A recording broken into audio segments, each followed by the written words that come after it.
افغانستان ګاډی جوړ کړو. زما له طرف نه ټول افغانستانیانو ته ډیر ډیر مبارک شه، ځکه چې پښتون په کوم ځای کې هم ترقي کوي نو موږ به ډیر زیات خوشحالېږو او موږ به فخر محسوسوو. بل طرف ته که تاسو سوچ وکئ نو زموږ پاکستانیان چې دي نو دوی بس دا زور ورکړی دی د ویډیوګانې جوړی چې افغانستان ګاډی جوړ کړو، افغانستان ګاډی جوړ کړو. پاکستان څه وکړل جی؟ پاکستان ډیر څه کړي دي خو چې چاته ښکاري. پاکستان جهازونه جوړي، خپل ګاډي جوړي، ټینکونه جوړي، توپې جوړي، مزایل جوړي.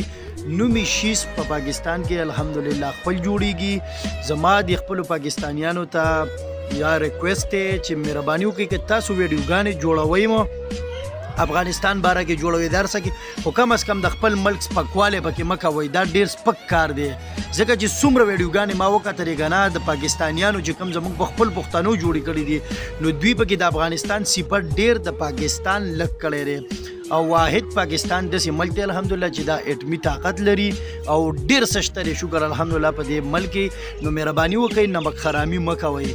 او بله خبره دا ده چې افغانستان ګاډی جوړ کړو صحیح ده. دا ویډیو چې تاسو ته ښکاري دا د دې هلک د دې ګاډي د جوړېدو پوره حقیقت دی چې دا ګاډی په کومه طریقه جوړ کړی سولی. زموږ پاکستانیان رنګ ورکوي چې کروڑاو او ارباو او میلیونو روپۍ پې لګولي دي. نو چې دا ګاډی د ده کومه باډي چې ده دا د تختې نه جوړ شوی. پېښور کې زموږ روډ جوړ کړی دی، عارف نومې دی آی تھنک، هغه جوړ کړی دی. نو د هغه ګاډی هم تاسو وګورئ ماشاءالله ډېر زیات په محنت باندې جوړ کړی دی او ښه ښکلی ګاډی جوړ کړی.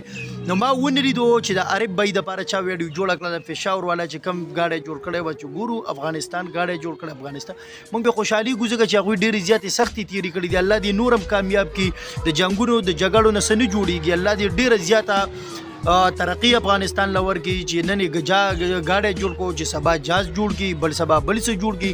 موږ به ډیر زیات خوشحالېږو. کمزورې ملک ته چې الله پاک ولا ترقی ورکي او ملک ښه شي. خو مهرباني وکړئ پاکستانیانو په پاکستان کې خورئ، پاکستان کې اسکئ، کم از کم د پاکستان نمک حرامي مه کوئ.